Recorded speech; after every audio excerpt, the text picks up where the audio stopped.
Here at Spiked, we believe that the big issues deserve a proper debate. That's why we're excited to announce that this week's Spiked podcast is sponsored by the Monk Debates, a stage for leading thinkers to clash over the ideas that really matter. The Monk Debates are all about putting together a lively, engaging discussion, a place where reason triumphs over groupthink. And the next Monk debate on anti-Zionism will definitely be no different. On the 17th of June, commentator Douglas Murray, broadcaster Mehdi Hassan, and others will discuss whether anti-Zionism has become a form of anti-Semitism. The debate will be taking place in downtown Toronto in Canada, but Monk Debate supporters can live stream the event for free from anywhere. And that's not the only thing that becoming a Monk Debate supporter will get you. You'll also get access to 15 years worth of debates from the Monk archives. Past debates have explored the limits of political correctness, the virtues of populism, the flaws of the mainstream media, and much more. They've also drawn on a wide array of thinkers from Jordan Peterson to the late Henry Kissinger. For just $9.99 Canadian dollars, or just under £6 each month, you can become a Monk Debate supporter. That will get you loads of extra perks, like being able to buy tickets before the general public. Plus, you can live stream in-person events at no extra cost. And you'll also get access to that exclusive archive of Monk Debates material. For a limited time only, Monk Debates are offering a 10% discount on supporter membership for fans of this podcast. Just use the code SPIKED10 at the checkout to get that 10% off. So, to find out more and to claim your supporter discount, go to monkdebates.com. That's MUNK debates.com. And don't forget to use the discount code SPIKED10, that's SPIKED10, to get 10% off. Once again, that's SPIKED10 at checkout at monkdebates.com. Hello and welcome back to the Spike podcast. I'm Tom Slater, filling in for Fraser Myers, who's at the dentist at the moment. But I'm delighted to be joined by two very special guests to help us talk about the election. First of all, by Matt Goodwin, who's a political scientist, also the author of the Matt Goodwin Substack. Thanks for coming in, Matt. Thank you. Thanks for having me. And also delighted to be joined once again on the podcast by Rakib Ehsan, a long-time Spike contributor and also an author. How are you doing, Rakib? Doing well, mate. Thank you for having me. So we're going to do a bit of a election special, an election roundup today. It's been a slightly odd campaign so far in that on paper it's incredibly boring. The two main parties, it's kind of hard to put a cigarette paper between them in many respects. And yet, Matt, there has been this kind of non-stop flurry of stories, policies, controversies. So it's kind of relentless but boring at the same time. Just to kick things off, big, broad question. Where do you think we are, or what in particular are you looking out for in this election? Well, I think the first thing to say is, all general elections are remembered for certain things. The Brexit election, the economy election. For me, this is the none of the above election. I mean, if you look at all the polling and the evidence, basically everybody out there, there is no mass public enthusiasm for either the Conservatives or the Labour Party. And I think partly that reflects the immense disillusionment with what we might call the post-Brexit new consensus, which is big state, big tax, pro-woke, big immigration, London-centric, and two leaders that are fundamentally uninspiring. So, I mean, what am I looking out for? I think two things. One is, how are the smaller parties going to do? Are we going to see, pretty significant levels of support, I think, for the Reform Party that we'll come back to discuss? And secondly, apathy. I think if you go back to 97, one of the big stories we tend to forget was not actually that everybody loved Tony Blair. It was that millions of Conservatives just didn't bother voting. Clearly, as we're talking now, at the end of the first week of the campaign, the Conservative vote is very flat. They're still in the low 20s. Is apathy going to be the big winner here? And I suspect in this none of the above election, it probably will be. And what about you, Rakib? What are you looking out for over the course of the next 5 weeks? Well, I think some moral political leadership would be a good start. There's a severe shortage of that at the moment, especially among the mainstream parties. Totally agree with Matt. I think that the two major party leaders, Sunak and Starmer, not very inspiring at all. Incredibly dull characters. But I think that we may actually have quite an exciting general election build-up, but not because there's going to be huge excitement over very thoughtful policies, but rather in terms of scandals. Firstly, this election is just around the corner now, July the 4th.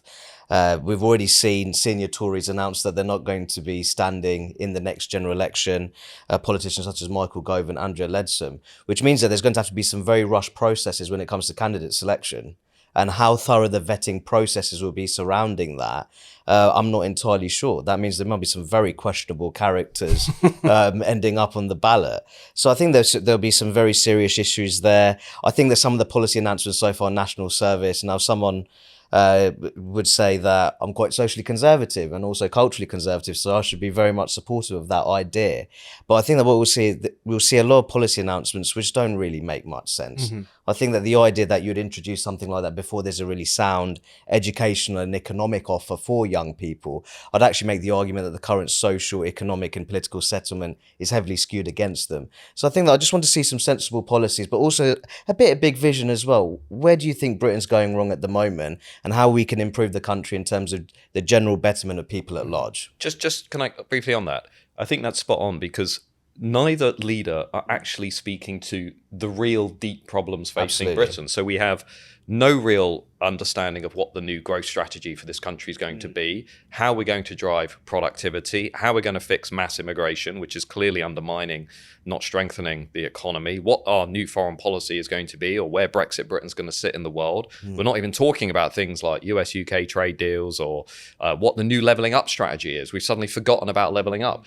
So all of these big underlying issues that are clearly weakening UK PLC are kind of not on the agenda at the moment. Instead, we're talking about, Diane Abbott and national service and, these things that are pretty periphery to actually the problems facing us underwater. And I think the national service thing is also a grim reminder that it does feel like we've gone back to that sort of factory reset setting of British politics, by which I mean that policy is kind of a gimmick, whether you support it or don't support it, because it's not even national service. I mean, it seems like essentially there's going to be about 30,000 placements in the actual army. The rest of it is basically compulsory volunteering, which is an interesting kind of contradiction. 24 days a year. Exactly. It's what David Cameron came up with, but compulsory. And it does remind me that all you've got is these kinds of policies which can get a radio debate going, can get your name in the media for a day. Was useful for the Conservatives because they were so on the back foot in the early days of this election. But a lot of people, Matt, have said that this is revealing of the fact that this election, for the Tories at least, is very much about containing reform, is about trying to make sure that they don't lose at least too many voters to the Reform Party, to their rights, that explains the hasty way in which the election was called, that explains some of the policies like national service that they're now looking to, that they've given up on trying to win the election. This is mainly about stemming the losses to their right as much as possible. Would you agree with that? Well, the first thing to say is there's a deep hypocrisy in the Conservative Party's claim that they are using things like national service to defend British values, while simultaneously undermining British values, traditions and ways of life through this disastrous policy of mass immigration. I mean, that is those two things are completely incompatible. There is no serious integration strategy in this country. There is no serious long-term thinking about the population explosion that's about to happen over the next 10 to 15 years. The second thing to say is that's partly why the Reform vote is holding up. So if you look at the polling at the end of week one, Reform's averaged 11%. What did they average before the election was called? 11.2%. It's basically not moved at all. That's also why Farage is now in the campaign in a much bigger way than we originally thought. He's on Question Time, he's going down to Dover, he's giving these big speeches, he's zooming in, by the way, on only 3 issues: immigration, immigration, and immigration, right? Why is that? Well, I think it's because he's realised how completely woeful and weak our political class is. I think he was not going to run. I think Sunak did well to outflank him by calling the election. But I think in the 3 days that followed that, and I know because I've talked to him, I think he looked at Sunak, Starmer, I think he just looked at the landscape and thought, yeah, I'm going to have a go at this because they're all completely shit. I think that was basically what he thought. And so now Sunak's in this position of watching Farage claim ownership of illegal and legal migration as an issue, which, remember, is the third top issue for all voters and the top issue, the number one issue for all Conservative voters. Stopping the boats is the overriding priority of Reform voters as well. And he's got this massive football pitch to play with for the next 5 weeks because, as we know, the two big parties have got this dreary consensus on being committed to mass legal immigration. I'm glad you brought up Farage. I want to bring you in a second, Rakib, but because I wanted to play this clip, which came from earlier this week and kind of gifted us our first major sort of race row, I suppose, of the campaign at the behest of Farage and the interview on Sky News, which we're going to remind ourselves of now. We have a growing number of young people in this country who do not subscribe to British values, in fact, loathe much of what we stand for. Are we talking about Muslims here? We are. And I'm afraid I found some of the recent surveys saying that 46% of British Muslims support Hamas, support a terrorist organisation. So, Rakib, that clip has really done the rounds on social media, all the usual accusations from all the usual quarters of racism and so on and so forth. It is worth pointing out that that particular statistic that he was talking about there, this 46% of British Muslims expressing support for Hamas, comes from a Henry Jackson Society report.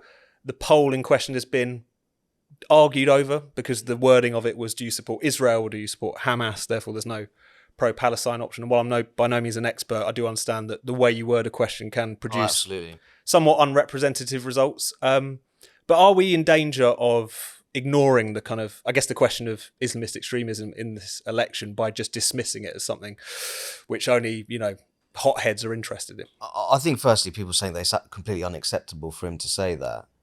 It's perfectly acceptable because I think that ultimately we need to have a conversation about these very admittedly sensitive issues. I engaged directly, authored a piece for The Spectator where I felt that Nigel Farage got it a little bit wrong. I think that some of the concerns he raises are perfectly legitimate, but I think that in terms of, I think there it came in as a bit of a grand sweeping generalisation. I think that there are some positive signs on the ground with British Muslim communities. And firstly, I hate the term British Muslim community because we're talking about an incredibly diverse population here. And there's no doubt at pro-Palestine demonstrations, we've talked about it before, the fact that anti-Semitism is relatively high within British Muslim communities, especially more segregated elements than the wider general public. And at those demonstrations, there's no doubt there's been the chanting of anti-Jewish slogans, there's been the displaying of pro-terror paraphernalia as well. But I think also the idea that you would completely ban all the protests, I do think that would be an assault on freedom of assembly and the right to protest as well. I think where the main issues have been is that our law and order institutions have not responded as effectively as they should when those kind of problems come about.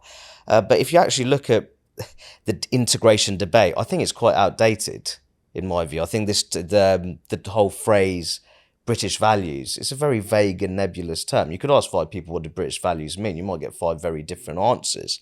And I think the issue that we're having is that I think Britain has lost a sense of self. What does it truly stand for? What does it represent? And I think that if you're going to encourage socially conservative migrants, for example, to culturally assimilate into a mainstream culture where there is very high levels of family breakdown, there's been a loss of community spirit, rampant loneliness among the elderly, we have a mainstream political debate in terms of what a woman actually constitutes. That there is a possibility that we could talk about a biological male potentially being considered a woman. Now, I'm sorry, you're going to talk to my Muslim elders in Luton, they're going to think, what on earth are you talking about? So I think that we need to also have a conversation in terms of what do we mean by integration and what are the problems in the mainstream which might discourage integration in relation to socially conservative minorities living in the country. So that question of kind of what are we asking them to integrate into, if we are asking them to integrate at all. There's also an open question about, can you have an integrated society while maintaining inward levels of mass migration at this pace that we've never had before in our history? And if you look at what the Tories have done over the last 2 or 3 years, not just the last 14, they've become the architects of their own demise. They've done the very opposite of what they promised voters. And this, by the way, is why we're not seeing the 2019 Conservatives coming home. And this is why we're seeing, I suspect, the reform vote probably holding up at above, 8, 9, 10%, a bit like UKIP in 2015, because, the Conservative voters out there,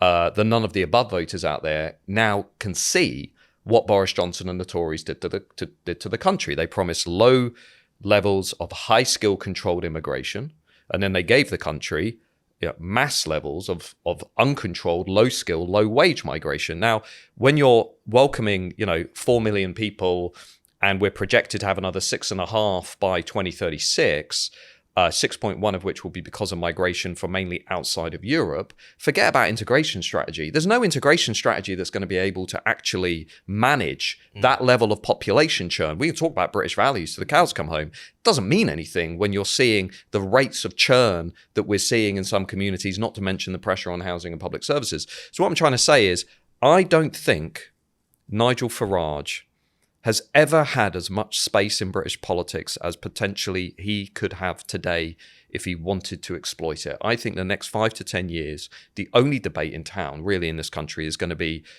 yes, the economy and housing, but more fundamentally, how those things are linked to our population explosion. That is going to be the nexus that will define the next 10 years in British politics. And I think it has been very striking, as you sketch out there, that at precisely the same time as we have had this move towards mass immigration, it's gone hand in hand with a complete lack of interest in integration whatsoever. So even if you wanted to try and pair the two, there's been no attempt to do that whatsoever, because of these ideologies of state multiculturalism, many of the things that we criticise on a daily basis. But well, just briefly, Tom, look at Trevor Phillips there, and I know Rakib will have thoughts on this as well. Trevor, I would say Trevor's a friend of mine. I think he's made a lot of valuable contributions. And got in a lot of trouble for doing so. He's made a lot of valuable contributions in national life, so this is not a criticism per se of Trevor Phillips. But what you saw in that exchange was Nigel Farage pointing out some very real problems we've got.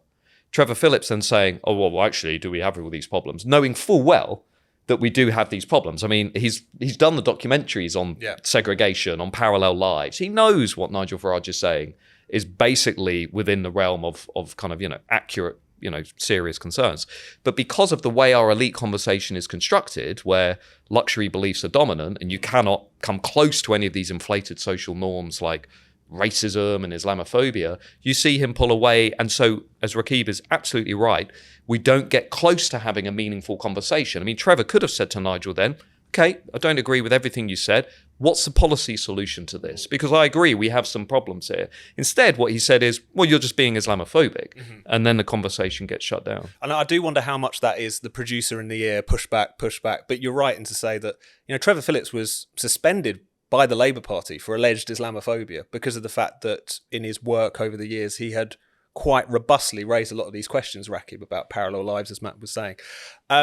Is this something that we should be concerned about? That even at this point where we felt like more space had opened up to talk about issues of integration, issues of extremism, issues of multiculturalism, whenever they are raised, they are still just shouted down once again. It just feels like we're struggling to get out of that sort of Absolutely, and I think just following on Matt's point, Sir Trevor at one point, when I was really getting into these issues when I was considerably younger, he actually used the phrase "country within a country." That's nowhere near as robust as Nigel came out there. So I think that the key point is it's very important we have these very open and robust conversations about admittedly sensitive issues. I think that more generally we have I'd consider it to be a laissez-faire approach to integration, in my view. I think we've bought into this idea that celebrating difference organically, people over time, there'll be that intercultural exchange which will bring communities together. It doesn't work like that. How can you have integration in a period of national self-loathing in which all of your institutions... Absolutely. I mean, even if you packed all these kids off to the military, they'd probably still be and the truth is inculcated in all of this absolutely, and white British middle-class progressives are a menace on that front. Let's be absolutely clear here. The level of self-loathing. If you are well travelled around the world, you'll see that there's actually very high levels of public support when it comes to believing that idea that the UK overall has done more good than harm in the world historically, and in terms of its contributions to the world as well. You'll actually see the level of public support become lower when you ask British people. All of us know that staying healthy is important. But with only so many hours in the day, it's no wonder that most of us struggle to look after ourselves. Sticking to healthy habits can often feel overwhelming. I used to feel this way too, until I started using AG1. AG1 is a daily nutrition supplement that makes healthy living effortless. Just one scoop contains 70 high-quality ingredients designed to meet your nutritional needs. I usually drink AG1 while I eat my breakfast. All I do is mix one scoop with water, and in less than a minute, I've got everything I need to start the day. That single scoop of AG1 contains plenty of useful ingredients. Pantothenic acid helps you keep your focus without relying on coffee. Folate and niacin will reduce any tiredness and fatigue. And minerals like chromium will help you unlock all the energy from the food that you eat. For me, though, the most surprising benefit of AG1 is how much it supports my immune system. The vitamin C and zinc in my morning scoop have helped to keep those nasty colds at bay. AG1 is also designed by a world-class team of scientists with more than 100 years' experience between them. And if that isn't good enough for you, AG1 is trusted by Olympians and F1 drivers. You'll be hard-pressed to find a more trustworthy brand than this. So, if you want to take ownership over your health, start with AG1. Try AG1 and get a free 1-year supply of vitamin D and 5 free AG1 travel packs, all with your first subscription. Just go to drinkag1.com/spiked. That's drinkag1.com/spiked. Check it out. And I'm always quite interested, and this has come up a lot in your work, Rakib, that actually if you poll ethnic minority Britons, they tend to be far more positive about the UK than your average. They tend to be far more patriotic. And it's one of those things where this project of sort of national self-loathing seems so much one of the broadly white elites, interestingly so. I also think that when it comes to the mass migration question, it's interesting that people were struggling to recognise that in an era in which it's basically just become a byword for decline, as you say, it's become a byword for a way of artificially inflating GDP figures. This is not the kind of, we're inviting people to join a dynamic society in which a lot of growth is taking place. It's being used to plug gaps. Meanwhile, the potential negative consequences of it are not really being addressed whatsoever. And I'm always quite struck by people, even on the sort of pro-migration wing, who fail to reckon with the obvious problems that are being produced. But we've talked a lot about Farage. I just want to look back at the two main parties briefly, Rakib. But the Tories are in a dire state. The only real debate is about how bad the loss is going to be.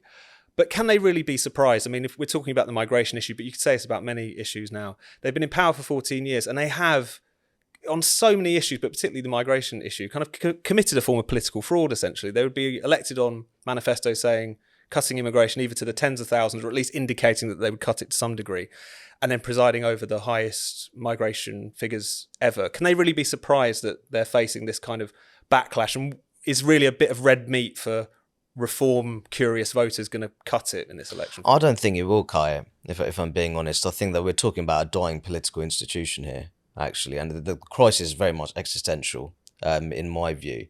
In terms of how bad it could get, it could be terrible for the party. And we're actually talking about one of the most successful democratic forces historically in the Western world, you know, on the verge of on a very depressing death as well. I think that more generally in terms of the future of the Conservative Party, not that I particularly care about it that much, I think it more is a discussion, what's the future of the British political right? I think the issue with the Conservative Party, many people don't see it as an authentically conservative political institution. When was the last time, for example, by your sort of Miriam Cates and Danny Krugers, you heard an authentically conservative speech by a frontline Tory politician, and they're not frontline politicians, that's part of the problem, about family breakdown in the UK. I don't think you can maximise the potential of this country in terms of human capital unless you address the fact that, along with the US, we're an international leader when it comes to family fragility. I think that's a very serious problem. And I think moving on to the debate in terms of, you know, some people talking about this Diane Abbott scandal with the Labour Party could lose out a great deal when it comes to black voters. If you actually talk to, on the ground, to black British communities, some of the biggest problems will be inner city fatherlessness. For example, that's what people are really concerned about, and how that feeds into gang-related activity, knife-related youth crime. And I think those are the kind of issues that you would think a Conservative Party would focus on. You know, the sort of law and order, immigration, as Matt has talked about a great deal. But I think where Nigel Farage may be somewhat weak is, if you want the UK to wean itself off that immigration hyper-dependency, you need to talk about having an active industrial strategy. That means investing in young British people, skills, apprenticeships. One of the first things the coalition did was make serious slashes to NHS bursaries. I wasn't pleased about that at all. And I think, and people talking about this being xenophobic, it's not xenophobic. We could be talking about young British Pakistani Muslims in Halifax, for example. You could be talking about young black British Caribbeans in Southwark.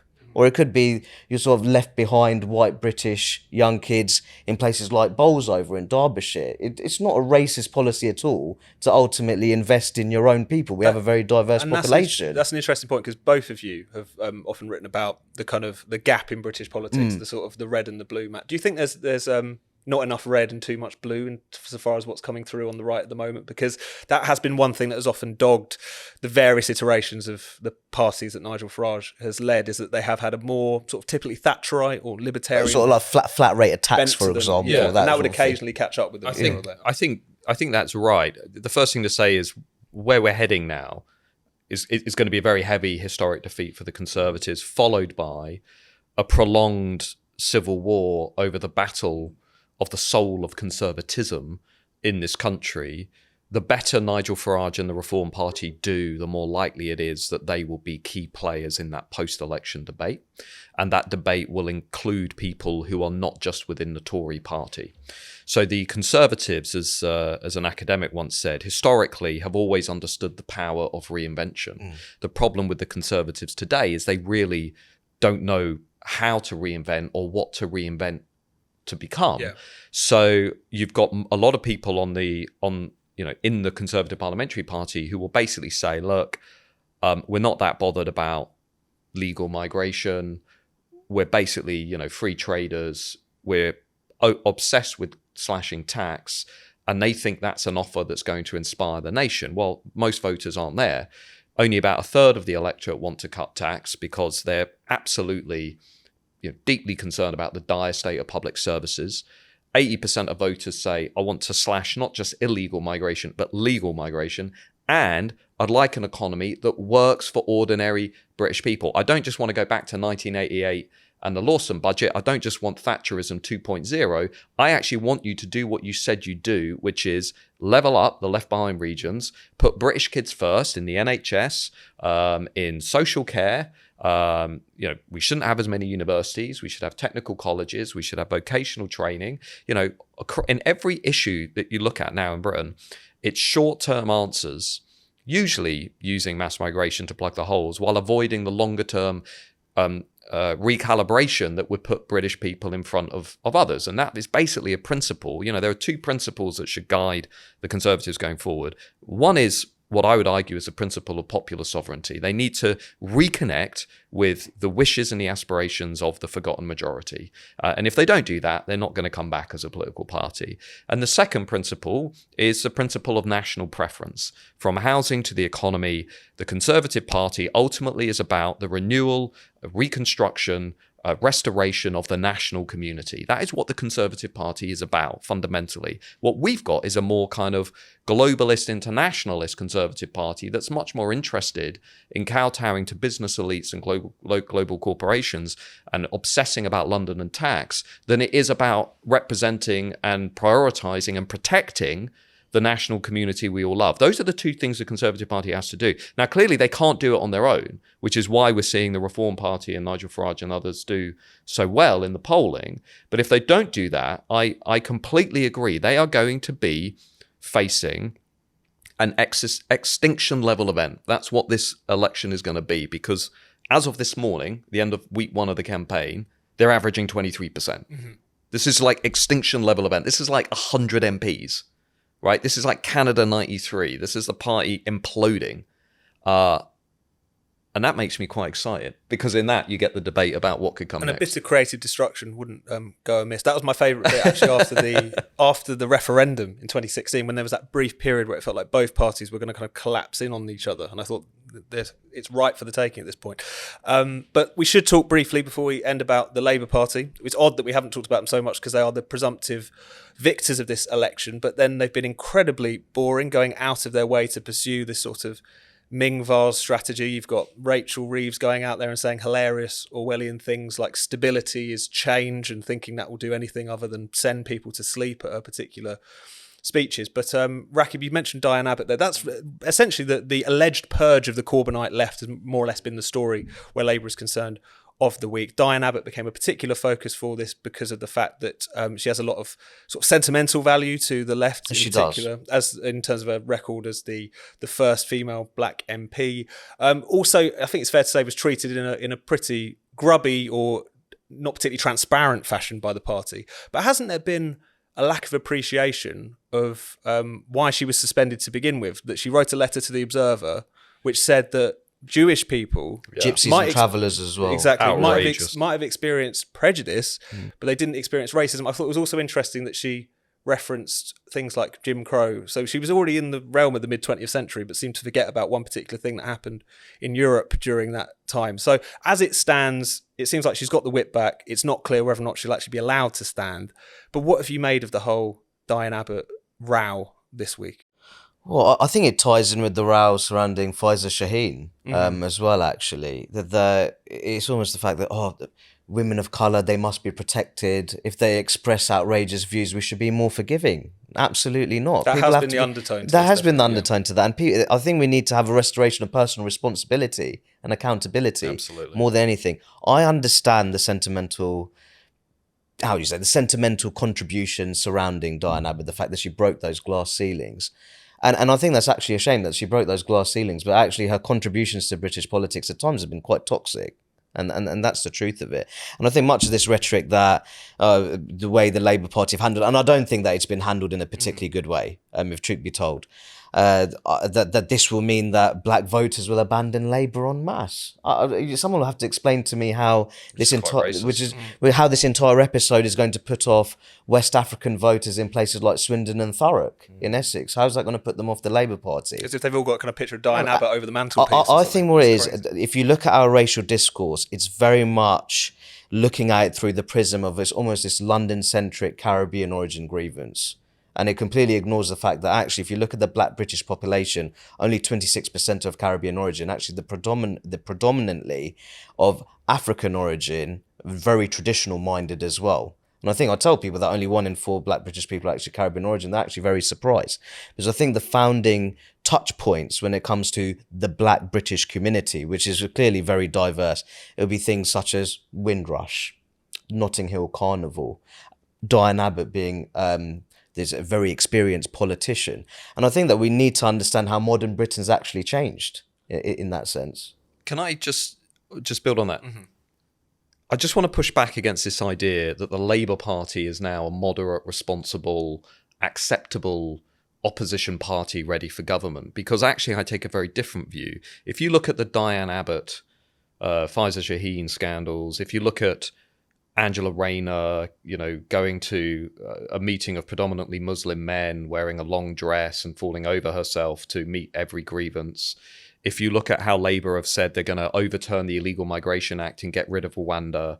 If you look at how they've said they're pretty comfortable with mass legal migration. If you look at what they've said with the racial Race Equality Act, whereby they're going to distribute government contracts on the basis of race and ethnicity. If you've looked at what they've said on gender self-identification, they're going to allow kids to change their gender with minimal supervision or guidance. I'm sorry, this is actually not a moderate, responsible party. What this is a Labour Party leaning in to the worst parts of identitarian mass migration politics that we've got in this country. And I just do not look at Keir Starmer and Labour and see a moderate, responsible Blairite party that's got itself together. I see the opposite. I actually see a party leaning into sectarianism, leaning into identity politics, leaning into mass migration and cultural decline. I don't see a moderate, responsible party. And the Diane Abbott thing is actually outrageous, because the double standards that are applied here, she has consistently been given a free pass on things she said about white people, about Jews, about minority groups, that were I to say that as a straight white guy, who also happens to be conservative on some issues, I mean, there's no way in this world I would be coming back into politics. I certainly wouldn't be getting the whip back. And I'm just getting tired of the double standards on the identitarian left. I think Labour are not moderate. I don't think they're responsible. I think they're much more radical than we currently appreciate. And I think if they have a big majority, they are going to be doing some sweeping, radical changes in this country that are going to make a lot of people feel very nervous. Thank you so much for watching the Spikes podcast. We'll be back next Friday. If you hit subscribe and click the bell, you'll never miss an episode.